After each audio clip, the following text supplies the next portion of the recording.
नमस्कार मंडळी, कशा आहात सगळे। अर्पितास किचन या चॅनल मध्ये तुम्हा सर्वांचं खूप मनापासून स्वागत। तर आजच्या व्हिडिओ मध्ये आपण बनवतोय आगरी कोळी पद्धतीने झटपट कोळंबीचा रस्सा। हे कोळंबीचे कालवण अगदी 20 मिनिटांमध्ये तयार होते। चला तर मग सुरुवात करूयात रेसिपीला। तर साहित्यामध्ये सर्वात प्रथम घेतलाय आपण मोठी कोळंबी। ही कोळंबी 250 ग्रॅम आहे। ती अशा पद्धतीने छान साफ करून धुवून घ्यायची। त्यानंतर एक कापलेला बटाटा घेतलाय मी। त्यानंतर गवार आहेत। त्यानंतर एक चिरलेलं वांग आहे। नंतर लसणाच्या 10 ते 15 पाकळ्या ठेचून घेतल्या। इथे मीठ आहे, गरम मसाला, आगरी मसाला आणि हळद। तर आता काय करायचंय आपल्याला, एका ताटामध्ये कोळंबी घ्यायची। त्यामध्ये वांग, गवार, बटाटा आणि सर्व मसाले आणि मीठ टाकायचे आहे।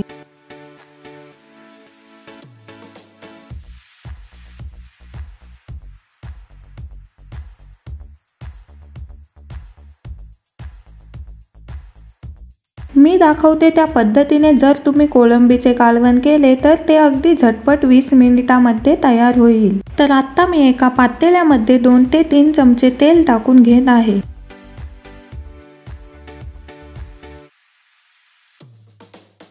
तेल गरम झाल्यानंतर त्यामध्ये लसूण घालून घ्यायचंय।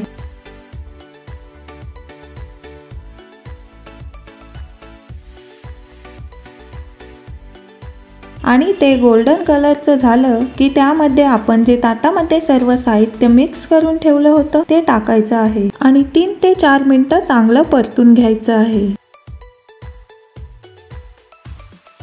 परतून झाल्यानंतर त्यामध्ये पाणी घालायचं आहे। तर मंडळी, तुम्ही तुमच्या पद्धतीने कमी जास्त पाणी करू शकता। मी इथे 1.5 ते 2 ग्लास पाणी घातलेलं आहे। याला आपण मीडियम फ्लेमवर 15 ते 20 मिनिटं शिजत ठेवूया।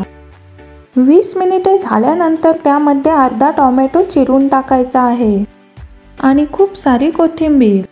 तर मंडळी, बघू शकता आपला आगरी कोळी पद्धतीने कोळंबीचा रस्सा तयार झालेला आहे। तर मंडळी, आजचा हा व्हिडिओ तुम्हाला बघायला आवडत असेल किंवा असे वेगवेगळे व्हिडिओ तुम्हाला आपल्या चॅनलवरती कंटिन्यू बघायचे असतील तर आपल्या चॅनलला सबस्क्राईब करा आणि सबस्क्राईबच्या शेजारी जे बेल आयकॉन आहे ते प्रेस करायला अजिबात विसरू नका, जेणेकरून जेव्हा केव्हा आमचा नवीन व्हिडिओ येईल तेव्हा त्याचं नोटिफिकेशन सर्वात आधी तुम्हाला मिळेल। तर कसा वाटला आजचा व्हिडिओ कमेंट करून मला नक्की सांगा आणि आवडला असेल तर आपल्या व्हिडिओला एक लाईक नक्की करा आणि जास्तीत जास्त तुमच्या फ्रेंड्स आणि फॅमिली मध्ये शेअर करा। आणि पुन्हा भेटूयात अशाच एका छानशा व्हिडिओ मध्ये। तोपर्यंत bye bye, take care, stay happy.